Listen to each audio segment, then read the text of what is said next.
Olá, eu sou a Mai e bem-vindos ao meu canal Contra Animes. E esse daqui é o Kaia, ele é o amor da minha vida, meu namorado e um dos personagens mais perfeitos de Genshin Impact. E eu mostraria com detalhes ele pra vocês, mas do outro lado ele está nu, e isso seria impróprio pro YouTube. Porém, entretanto, todavia, ele vai ficar aqui no fundo desse vídeo, nos acompanhando enquanto eu conto essa história. Diferente do Kaia, que sempre retribui o meu amor, nesse vídeo nós vamos falar do Kadehara Kazuha, o personagem que se recusou a vir pra minha conta, mesmo depois de 160 tiros. Mas que desgraçado, né? Isso porque, apesar de ser um personagem cruel que me desprezou e não veio pra minha conta, ele é ainda um dos personagens com a melhor lore em Genshin Impact e tem uma história incrível, que vale a pena ser contada. E sim, diferente dos meta players que atiram no Kazuha porque ele é bom, eu queria ele simplesmente por causa dessa história. Nesse vídeo vamos contar toda a história do Kazuha e da família dele, revelando que ele não é exatamente um andarilho, e que ele é muito mais complexo do que parece. Vamos falar então da história do Kazuha Kadehara, um personagem que foi nascido e criado em Inazuma, e ele é o último herdeiro oficial de um clã de ferreiros, o clã Kadehara, especializado em forjar armas. Mas antes de falarmos sobre o Kazuha, nós precisamos falar do clã dele, e antes de falarmos do clã dele, nós precisamos falar sobre o passado de Inazuma. Há muito tempo atrás em Inazuma, nasceu um cara que era excepcional, que ele era tipo único mesmo. E esse cara era especializado em forjar armas, ele era um dos melhores ferreiros do mundo. E o talento dele não se resumia apenas a criar armas, mas desenvolver técnicas únicas de forja. Ele foi capaz de não apenas criar um estilo de forjar armas, mas 5. E ele era realmente proficiente e incrível nesses 5 estilos. Conforme esse ferreiro foi envelhecendo, ele sentiu a necessidade de passar todo esse conhecimento que ele tinha para outra pessoa. Assim, mesmo se ele morresse, o legado dele continuaria. Só que ele bateu de frente com uma dificuldade. Ele nasceu excepcional. As outras pessoas não tinham necessariamente o mesmo talento que ele. Foi então que ele percebeu que se ele realmente quisesse continuar passando o conhecimento dele para as próximas gerações, ele não poderia ter um único aprendiz. Ele precisava de 5. E para cada um desses aprendizes, ele ensinaria uma coisa diferente, uma técnica de forja diferente. Dessa forma, mesmo que ele morresse, ainda haveriam 5 pessoas capazes de reproduzir tudo o que ele sabia fazer. Esses 5 aprendizes, posteriormente, foram aprimorando os conhecimentos que o mestre ensinou para eles e conseguiram desenvolver 5 artes de forja completamente diferentes. Essas 5 artes são Senju, Hyakume, Futsu, Ishin e Amenoma. Por muitos anos, cada um desses aprendizes trilhou o próprio caminho, desenvolveu a própria arte de forja. Mas posteriormente surgiram mudanças em Inazuma. Surgiram os arcontes, a unificação do país e a restauração da ordem. E eis que surgiu a proposta desses 5 clãs independentes de arte de forja se unirem mais uma vez e recuperar o poder lá do primeiro criador dessa arte de forja, do primeiro grande ferreiro de Inazuma. E a união dessas 5 artes de forja permitiu criar um clã focado em artes, que foi um clã que se desenvolveu em Inazuma e hoje em dia é conhecido como Clã Yashiro, que é um clã dos irmãos Kamisato. Dentro do clã Yashiro existem vários clãs menores, e todos esses clãs são focados em arte. Consequentemente, os 5 clãs focados em forja fazem parte da Comissão Yashiro. E por muitos anos esses 5 clãs trabalharam juntos na Comissão Yashiro e conseguiram recuperar o esplendor lá do primeiro criador da arte da forja. Conseguiram transformar Inazuma realmente na maior potência de forja de toda a Teyvat. E o trabalho deles continuou sendo excepcional até 500 anos atrás, quando ocorreu o grande cataclisma de Teyvat, que foi a situação onde arcontes morreram, dragões saíram por aí destruindo tudo, o caos reinou em toda a Teyvat. Nesse cataclisma, a arconte original de Inazuma, Makoto, acabou morta e foi substituída pela irmã gêmea dela, a Ei, que começou a governar Inazuma. E a Ei, tão traumatizada com o que aconteceu com a morte da irmã dela, decidiu estabelecer a busca pela eternidade. Ela decidiu que ela queria que Inazuma fosse uma nação constante, que não fosse uma nação de extremos, que tudo fosse previsível. E para isso acontecer, ela precisava mudar os clãs de Inazuma. consequentemente, os clãs de forja. Entre essas mudanças, a que mais afetou os clãs da forja era justamente a regra que dizia que todas as armas forjadas, além de alta qualidade, teriam que ser entregues para o Shogunato. Afinal, como o Shogunato estava perseguindo a eternidade, ele não podia deixar que essas armas poderosas sejam entregues a pessoas que poderiam se opor ao governo. Só que essa necessidade de você entregar todas as armas ao Shogunato ia de contra muitas filosofias de muitos clãs. Afinal, eles não eram apenas pessoas que faziam armas, eles criaram uma arte, havia uma filosofia, haviam princípios que eles seguiam para desenvolver aquelas armas. Das 5 artes de forja que existiam em Inazuma, o jogo nos revelou a filosofia de apenas 2 delas, que é a Eishin e a Enoma, que é a parte que nos interessa sobre a história do Kazuha. A filosofia dos Amenomas acredita que a arte da forja deve ser feita como uma forma de clarear a mente e como um objeto de estudo. Ou seja, eles nunca se focam em batalhas reais. Eles criam armas não necessariamente que são super mortais, mas que são diferentes, que podem ser estudadas, que podem ser desenvolvidas, que têm algum diferencial único. Enquanto isso, a filosofia Ishin trabalha com a arte de desenvolver uma arma única. As armas nunca devem ser copiadas e nunca devem ser produzidas mais de uma vez. Cada arma é uma peça única e deve ser entregue a uma única pessoa. E eles não acreditam em comércio, eles não acreditam que qualquer pessoa pode comprar aquela arma. Eles acreditam que é a arma que deve escolher o espadachim e que a arma deve ser entregue apenas à pessoa capaz de extrair todo o potencial dela. E por que eu contei tudo isso? Bem, porque como vocês devem imaginar, a família Kaedehara, que é a família do Kazuha, é especializada na arte Shin. E a filosofia da arte Shin vai muito contra o decreto do Shogunato, o decreto Raiden Gokuden, porque a ideia da Shogun é que toda arma seja entregue para o Shogunato. Só que a filosofia da arte Shin não concorda com isso.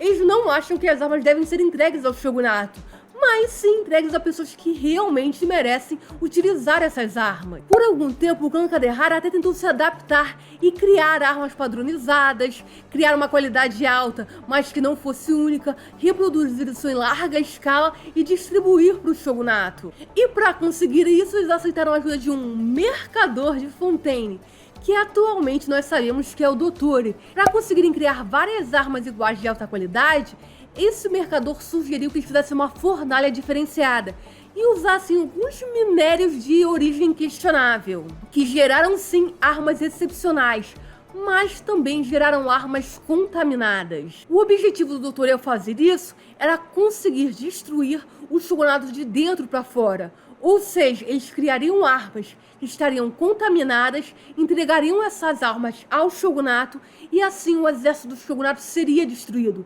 pois essas armas começariam a afetar a saúde dos soldados. Porém, todavia, entretanto, a Ei, que é a Arconte Electro, percebeu uma movimentação estranha e para impedir que isso acontecesse e que aquelas armas contaminadas continuassem sendo entregues ao exército dela, ela foi e pá, desceu o cacete em todo mundo e inclusive destruiu completamente a ilha focada na forja. Os ferreiros que sobreviveram, porque realmente muitos morreram nesse ataque da Ei, começaram a se dividir em opiniões bem extremas. Metade deles decidiu se submeter completamente ao Shogunato, aceitando que agora teriam restrições, que eles não poderiam mais criar armas incríveis e que tudo ocorreria exatamente como a Ei quisesse. Enquanto a outra metade dos ferreiros, não aceitando ser limitado pela Shogun, decidiu deixar a Inazuma e ir para Shinesnaya.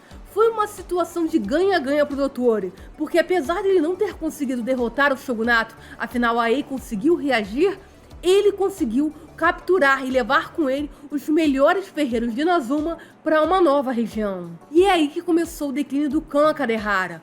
Os ferreiros mais talentosos e mais excepcionais foram para Shinesnaya, enquanto os ferreiros mais medíocres, não tão talentosos, que não sabiam exatamente o que queriam, foram os que permaneceram em Inazuma, que são os antepassados do Kazuha. E sem ferreiros muito talentosos, com uma arte de forja muito mais restrita, o declínio foi gradual, Cada vez mais o clã Kadehara foi enfraquecendo e a arte Shin foi sendo esquecida. Até finalmente chegarmos na geração do avô do Kazuha. O avô do Kazuha era um homem que amava poemas, amava viajar, amava a ideia de poder ser um aventureiro e explorar o mundo. Mas só uma coisa que ele não amava forjar.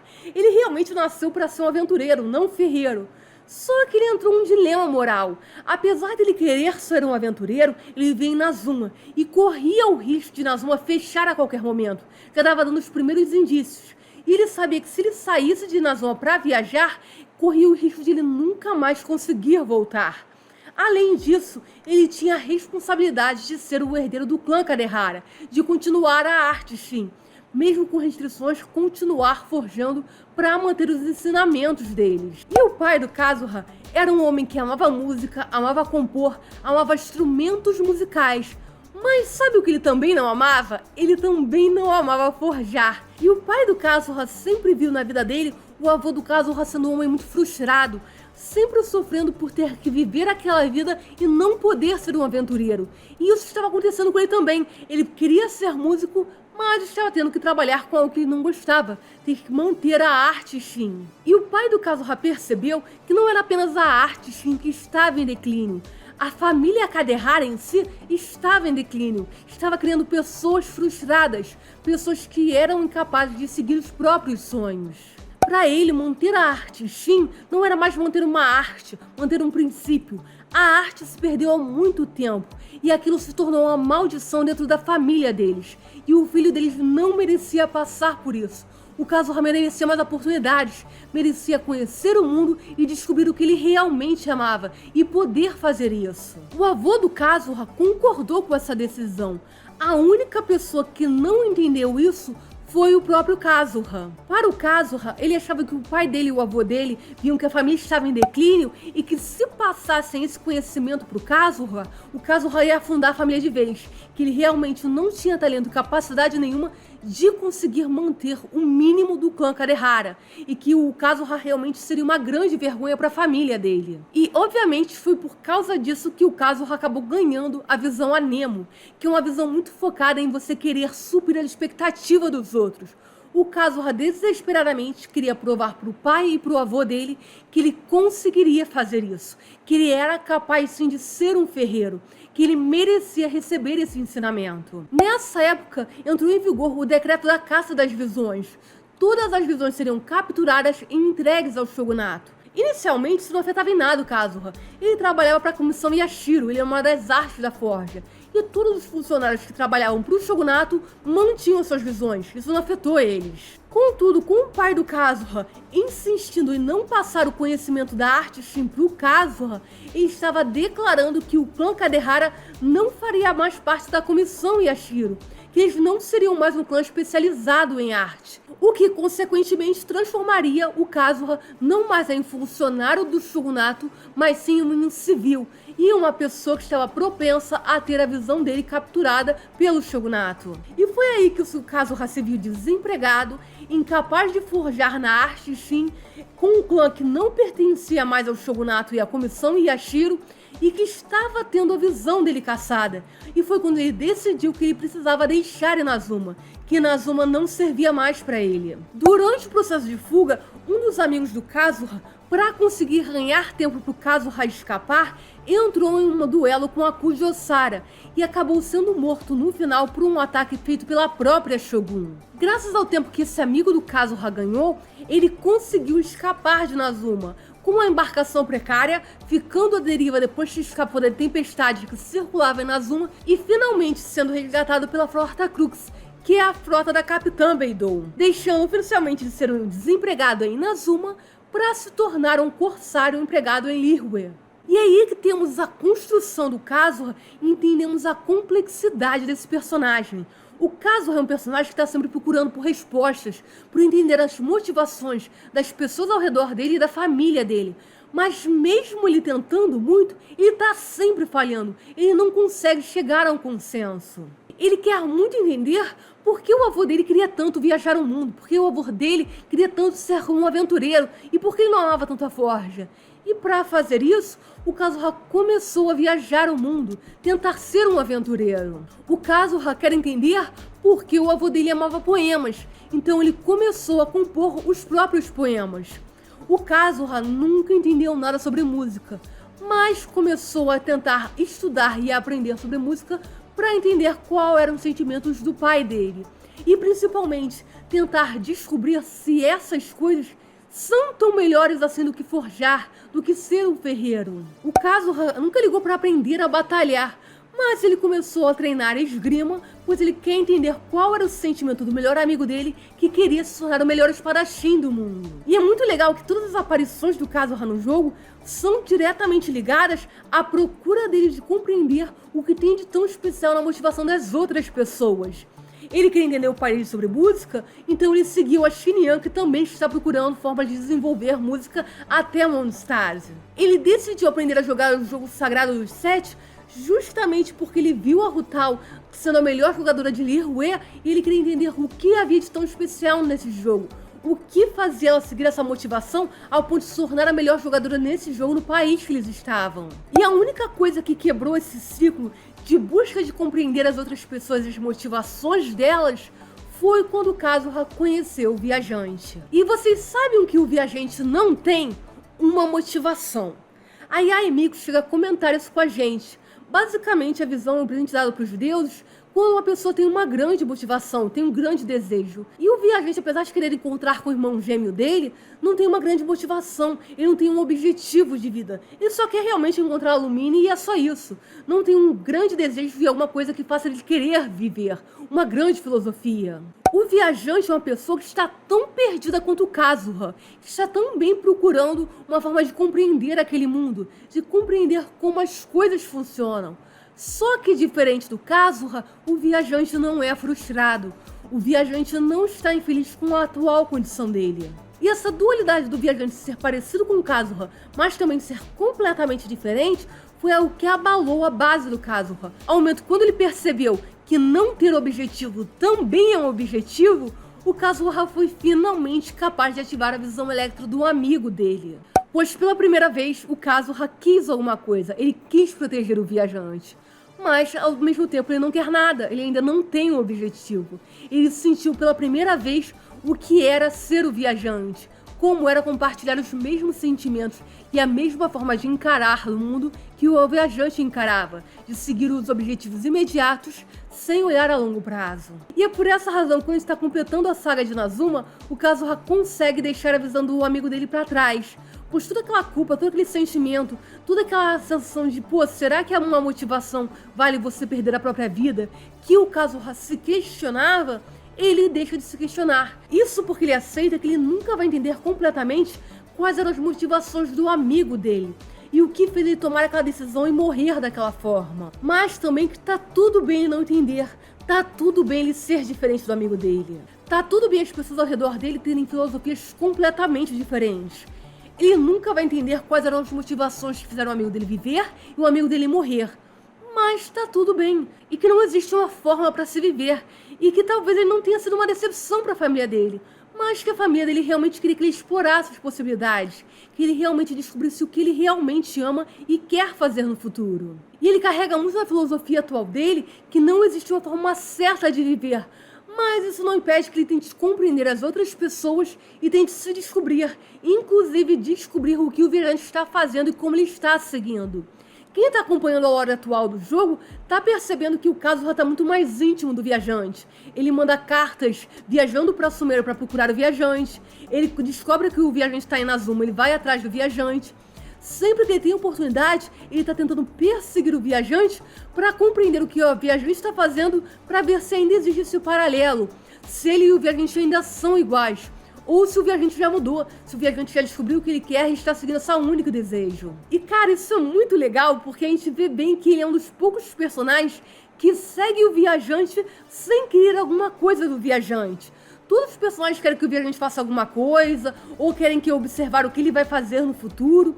todos esperam alguma coisa do viajante. O Kazuha não. Ele segue o viajante simplesmente porque ele quer acompanhar a trajetória do viajante. Ele não liga pro que o viajante vai fazer, quais são as consequências, se o viajante vai ou não se encontrar. Ele só quer ver o progresso, ele só quer ver como as coisas estão acontecendo. E é bizarro, né? O Kazuha é um personagem muito bem construído. Mas a temática dele, no geral, é bem simples. Ele é um cara normal. Ele é um cara, tipo, sem nenhum objetivo, sem nenhuma pretensão. Ele tem uma história que, apesar de ter umas tristezinhas lá, não é tão dramática assim. Tem personagens com histórias muito mais dramáticas. Ele não é um personagem que tem relacionamentos muito fortes com outros personagens. Mas ele é um personagem que foi desenvolvido do começo ao fim, dando ainda margem para mais evolução, muito fechadinho, muito completo. Eu acho que entre os personagens de Genshin, ele tá tipo assim no top 10 fácil de personagens mais bem desenvolvidos. Trabalhando muito com a simplicidade do personagem, mas também trabalhando com aquela questão do mundo interferir com ele. Em Genshin a gente tem muitos personagens que mudam o mundo, mas o Kazuha é um personagem que é mudado pelo mundo, e isso é muito legal. Tudo que o Kazuha fez, toda a história da família dele, das pessoas da família dele, ocorre muito mais por situações externas atacando eles do que por iniciativa própria deles. Isso é muito legal, porque no mundo onde tem pessoas tão grandiosas, tem um viajante que desbrava a realidade, é muito bom ter uma pessoa que só sofre influências, uma pessoa que não altera grandes cursos, mas constantemente se modifica pelo fluxo das coisas ao redor dele. E é isso, esse foi o nosso vídeo. Eu espero que vocês tenham gostado da história do Kazuha, e eu espero que as pessoas comecem a atirar pelo Kazuha, não porque ele é um bom suporte, porque ele faz diferença no seu time, mas porque tem um bom desenvolvimento, uma boa história. Ele é um personagem bem construído e que vale você ter um apego emocional pelo que ele é, e não ser pelo que ele pode fazer por você. Porque a filosofia dele é muito mais justamente pelo que o mundo faz com ele, do que o que ele faz pelo mundo. Mas é isso aí, né? Se você gostou desse vídeo, se eu gostei. Se você não gostou, se eu não gostei. Se inscreva no canal pra ver mais vídeos. Até o próximo vídeo. Já, né?